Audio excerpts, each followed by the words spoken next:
Greetings, students. I hope this finds you well, wherever you now find you. Today we want to start to talk about Lao Tzu, or the Old Boy, as he is called, and his followers, the school of the Tao, which were viewed as a sort of very radical school. The other schools of thought that we've talked about, Confucians, Mohists, legalists, and there was many more, over 100 schools, but they all looked at the school of the Tao with a little suspicion, viewing them as mystical and somewhat impractical. So let's think about the Old Boy. We have no contemporary accounts of him. We don't even know for sure if he existed. But in legend, he was said to be born on the 14th of September in 604 BCE.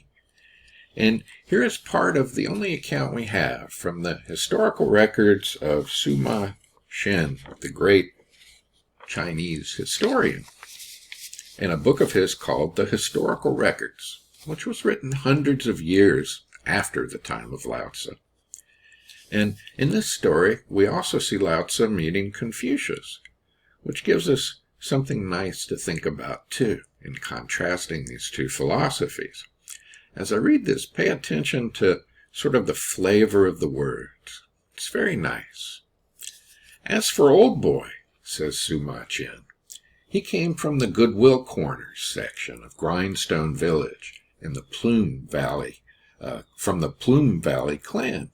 His given name was Ear, and familiarly he was called Uncle Soon. Posthumously he was called Dan. He was a historian in the secret archives of Zhou. Confucius came to Zhou to consult Lao Tzu about ritual and to speak about the heroes of old. Lao Tzu said, "All those men of whom you speak have long since moldered away with their bones. Only their words remain. When a capable man's time comes, he rises. If it does not, then he just wanders wearily around. I have heard that good merchants keep their goods buried deeply and make it look as if they had none, and that a superior man whose character is perfected will feign stupidity. Give up, sir, your proud airs, your many wishes, mannerisms, and extravagant claims. They won't do you any good, sir. That's all I have to tell you." Confucius went off and said to his students, "I know that birds can fly, and fish can swim, and beasts can run. Snares can be set for things that run, nets for those that swim, and arrows for whatever flies. But dragons, I shall never know how they ride wind and clouds up into the sky. Today I saw Lao Tzu. What a dragon!" Lao Tzu practiced the way in its virtue, the Tao in its Da. He learned to do his work in self-effacement and anonymity. For a long time he lived in Zhou, and when he saw that it was breaking up, he left. At the frontier, the official Yin Si said, "Since, sir, you are leaving us, I urge you to write me a book." So Lao Tzu wrote a book in 2 parts, explaining the Tao in its Da, the way in its virtue, in something over 5,000 characters. Then he went away. No one knows where he died.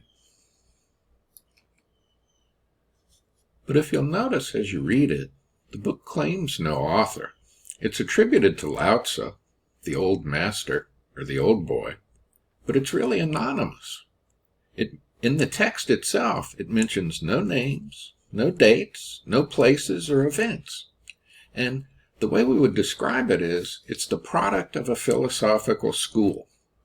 It was a constant practice in these schools to attribute anything done by anyone in the movement to an earlier leader that was viewed as the founder. Remember, it was written during the Warring States period mentioned last time, and Lao Tzu is really a placeholder for the community or school of Taoists. But whoever wrote it, we have the book. Some person or persons wrote it, and we can't be sure, so we might as well call them the Old Boy. And for all we know, it was written by someone with the name of Lao Tzu. Sometimes I think I can feel the dragon's fire when I read his words. Just like Confucius said, sometimes I feel like I'm facing the old boy when I read his words and I feel the fire of his mighty breath, the mighty breath of Lao Tzu. So what is at the heart of this philosophical movement, centered around the writings of the old boy? At its heart, we find the idea of a return to the fundamental experience of reality as a key to answering the main problem preoccupying classical Chinese philosophy. Why aren't we good if we were originally that way? And how can we return to that original nature and become good again, and so be in harmony with what is real? Well, these radical philosophers say, like this. They point to a way in a book of sayings, sort of aphorisms or almost poems, that are like so many fingers pointing at the moon. And remember, don't get hung up looking at the finger, right? Like my old dog I told you about, when I'd point at something, he'd stare at my finger instead of where I was pointing. And we don't want to be like him, right? Try to look where the finger is pointing. You've got to get in the spirit of the thing to really see what's going on. Listen to chapter 21, or rather read along with me. Grab your book. I'm going to grab mine now. Here it is. Grab your book and go to chapter 21. And let's read it.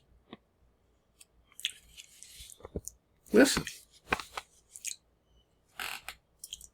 Great Da appears, flowing from Tao. Tao in action, only vague and intangible. Intangible and vague, but within it are images. Vague and intangible, within are entities.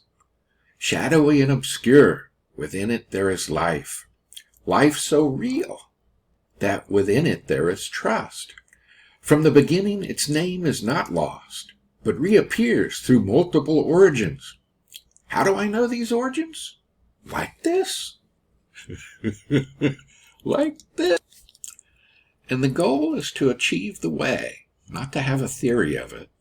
The Tao Te Ching rises out of an intensely practical meditative context. It's a yogic text, to borrow that from the Indian tradition. It's a yogic text in the most real sense, a manual of self-discipline in the service of realization. It's not a book of theories that is opposed to practice. So sometimes you will see in the books on the history of Chinese philosophy that Taoism is called a mystical philosophy, in order to contrast it with philosophies like Confucianism that were based on humanistic principles of education and conduct. Remember what the story of Sima Qian had Confucius say when he ran into Lao Tzu. Confucius is presented as being sort of baffled by him, not understanding him, wondering at him, seeing in him something very different. Folks like Taoists always seem mysterious and confusing to practical-minded people like the Confucians. Now, many of the texts seem to fall into certain categories related to the idea of the practical realization of reality and experience in order to transform human life. And I would categorize them into three basic categories, right? If you look through the Tao Te Ching, throughout it, you seem to find passages which seem to be meditation instructions. You also seem to find passages which are celebrations of attaining Tao. And you also seem to find descriptions of life after attaining Tao, what I think of as Tao check, that's what it's really like to have experienced it. And we can compare these to Ken Wilber's three strands of any valid knowledge quest that we talked about before, the heart of the rational that is carried up into the trans-rational. So in fact, we seem to find meditations, instructions, or injunctions, celebrations of attaining Tao, or illumination or comprehension, and descriptions of life after attaining Tao, or confirmation. Remember Wilber's points, which are very important in understanding that what we're looking at is not mystical, but what Wilber calls trans-rational, or transpersonal. And it carries up within it all of the elements of knowledge that we're familiar with. The first is injunction, which is always of the form, if you want to know this, do this. If you want to know if a cell has a nucleus, right, then you get a microscope, learn to take a histological section, stain the cell, put it under the microscope, and look. If you want to know whether 2 plus 2 is really 4, as Wilbur says, then learn arithmetic theory, take the theorems, and prove it so that you can understand it, which is the next level. Illumination or apprehension through direct experience of the disclosed data of the domain. You understand or see the meaning of a text, like Shakespeare, or whether it's raining, or why 2 plus 2 really is 4. And this is the second strand, the illumination or apprehension, right, of what you've found, right? And again, this is nothing mysterious. This is what you do in all of your learning, right?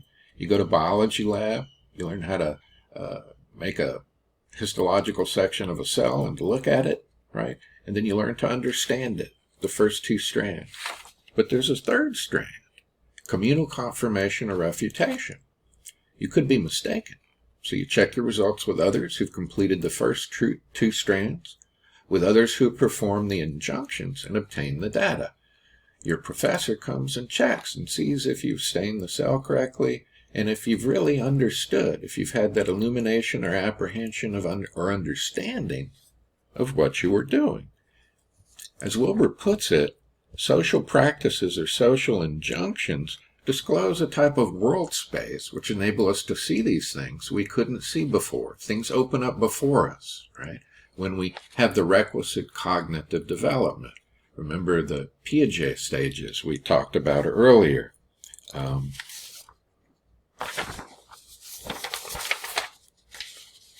in these traditions we're considering, right? Well, in this tradition we're considering Taoism and a kind of experience of the Tao. And the same kind of thing works, right? You have an injunction, you have an experience, and then you check the experience with your teachers, with those in your community.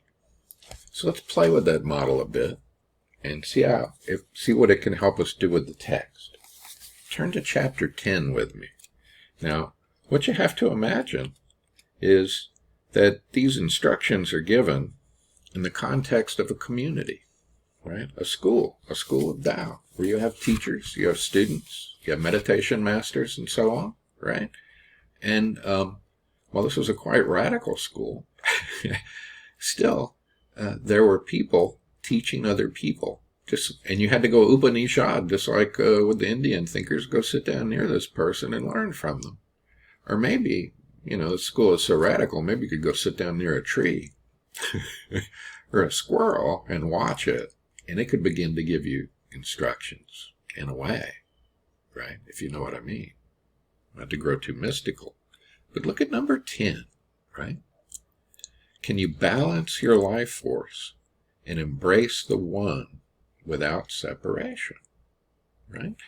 They're talking about, they're going to be using terms specific to types of meditation, right? And a key to that, right? Can you control your breath gently like a baby? The next one says. Almost all types of meditation start with the breath, right? Paying attention to your breathing and using it as a meditative technique. And then it says, can you clarify your dark vision without blemish? Now this refers to a particular type of meditative experience. We know this from other records in later Taoism, that a certain kind of meditation would lead to an experience called clarifying your dark vision, right? Another line says, can you open and close the gate of heaven without clinging to earth, right? Again, it refers to a certain meditation practice. You would sit down and practice closing the gate of heaven without clinging to earth, which would mean a certain type of meditative technique. Similarly, can you brighten the 4 directions without action, right? These are types of meditation practices that teachers would teach to students, right? All centered around that basic point. Can you control your breath gently, like a baby? Then look at number 22 with me, which I'll describe as a sort of celebration of attaining Tao. This is what it's like when you experience it. Crippled becomes whole. Crooked becomes straight. Hollow becomes full. Worn becomes new. Little becomes more. Much becomes delusion. And then we also have, flip to number 15, we have what I think of as Tao check. How do you know you've really experienced it? Right? How do you know? Right? Well, see if any of this is true for you. The ancients who followed Tao, dark, wondrous, profound, penetrating, deep beyond knowing. Because they cannot be known, they can only be described. Got to point a finger at the moon. So, if you've attained Tao, what will you be like? You're going to be cautious, like crossing a winter stream. You're going to be hesitant, like respecting one's neighbors. You're going to be polite wherever you go, like a guest. You're going to be yielding, like ice about to melt. You're going to be blank, like uncarved wood. You're going to be open, like a valley. You're going to mix freely, like muddy water. If you calm the muddy water, it says, it becomes clear. If you move the inert, it comes to life. Those who sustain Tao do not wish to be full. Because they do not wish to be full, they can fade away without further effort. You think you've attained Tao? Can you fade away without further effort? And again, phrases like balance the life force, embrace the one without separation, clarify dark vision, these are descriptions of meditative states of awareness, which will be clarified by a teacher. And the person who has attained Tao is said to exhibit qualities of character, such as stillness, emptiness, femininity, and so forth. Not theoretically, but practically in experience. So consider number 6, for example, which celebrates the reality of a shared experience of this quality, which keys the Taoist practitioner into what is real and helps him or her cultivate what is a real result, or helps them cultivate what is a real result in a certain quality of life, which the text characterizes. Look with me at number 6.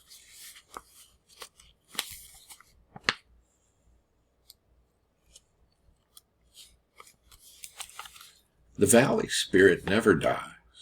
It is called the mysterious female. The entrance to the mysterious female is called the root of heaven and earth, endless flow of inexhaustible energy. In this way of thinking, as we discussed previously, the way of life that results from the ideas is the true proof of the philosophy, right? The quality of life, the quality of practice. There's no metaphysics without ethics. There's no ethics without the metaphysics. Right? In reality, theory and practice goes with each other. And the ultimate test will be, does the philosophy transform your life? Does it make you a great human being?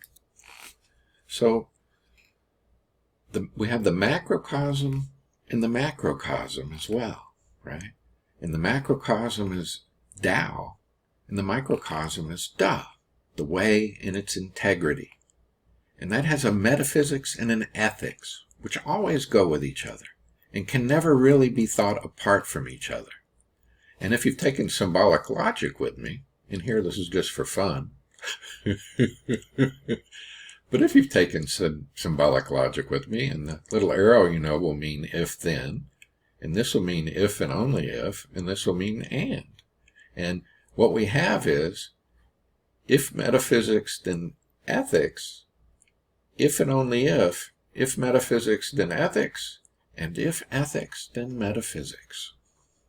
So as you read words in the text, right, the words descriptive of what it's like to experience Tao, think of them as so many fingers pointing at the moon, softness, stillness, femininity, harmony, darkness, ambiguity, not desiring, not doing, the mother, water, the uncarved block, undyed silk. These words are pointing to the experience of a special source or foundation of meaning which meditation cultivates. And that is the ancient beginning or origin, which is now. In the book, we don't have statements of cosmology, for example, about the beginning of the physical universe when they talk about things like the origin of the world. The difference between facts and meaning, right? Facts versus meaning. This is a very late and modern distinction, dependent on the development of the idea of a subject in a world of objects, such that if my statements line up about the objects around me, I have a fact. It's not that the Taoists wouldn't say that that's not a useful thing to do, to be aware of factual things, but just that they view it as a secondary to the meaning we can find in what is around us. In general, in all these philosophies, we're concerned with the meaning, and that's what they're talking about. So when ancient writers refer to the world, like talking about the origin of the world, or when the world is created, they do not mean the factual cause of bare physical objects and the facts about them, like something like the Big Bang or something, right? They're not trying to give a causal description or theory in the modern scientific sense. They're talking about the origin of the world of ordinary experience, which is filled with meaning. Questions about origins are questions about meaning, not causal descriptions or claims. It's not trying to present some kind of ancient cosmology. And questions about any ultimate like the Tao are not presented as a theory to account for the physical phenomena around us, but represent a way the world around us is experienced as full of purpose and meaning. And there might even be people in our culture today who think this way. So, think about the Tao Te Ching like this, if it helps you. People who had an experience of a transformed relation to the world in which a fundamental reality is experienced which gives meaning to everything, left behind some tracks or traces of their thoughts written in words, right? The community of the Taoists, right? Or maybe it was the old boy, the dragon. And the old boy left us, or the dragon left us meditation instructions. He left us celebrations of Tao. He left us descriptions of Tao, which we can relate to the three valid strands of any knowledge quest on the trans-rational level: injunction, illumination, and confirmation. And the images express not a theory, but point at the experience. In our culture, we're so keyed into theory, from kindergarten on up, through all our education, that it's hard to see this way. We're always looking for some kind of theory or explanation. So you'll see books like The Tao of Physics, and they try to read back into this quantum mechanics or something. And there may be resonance, right? If these Taoists are talking about real things, then it makes sense to me that it would resonate with truths we discover about the physical world. But that's not the point. That's not what they were trying to do. They weren't trying to describe the physical world or give us some theories about facts about the world around us.